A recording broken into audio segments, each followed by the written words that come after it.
Hi சர்ஸ். நம்ம என்றைக்குமே மற்றவங்க விஷயத்தில் தலையிடக்கூடாது.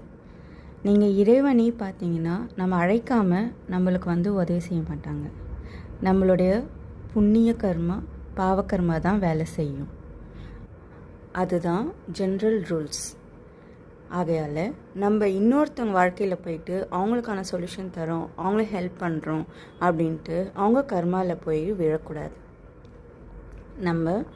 நம்மளை ஒழுங்காக நம்ம சீர்திருத்திக்கிட்டு நம்மளை தர்மத்தின் வழி கொண்டு போகிறதுக்கு ப்ராக்டிஸ் பண்ணிவிட்டு நம்ம குடும்பங்களுக்கு சொல்லி கொடுத்துட்டு நம்மளுடைய சரௌண்டிங்ஸ் நம்மளை தேடி வரவங்களுக்கு அந்த சொல்யூஷன் கொடுத்தாலே போதும்.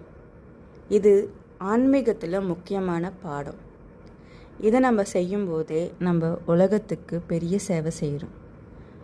இன்னொருத்தவங்க வாழ்க்கையில் போயிட்டு அவங்களுக்கு அட்வைஸ் பண்ணுறேன், உதவி செய்கிறேன்னுட்டு அவங்க கர்மாவில் விழுறது கர்மா ரூல்ஸில் இல்லை. அதனால் நம்மளுக்கு நல்லது நடக்காது. நம்மளுக்கு அவங்க கர்மாவோடைய பாதிப்பு தான் வரும். Thank you friends.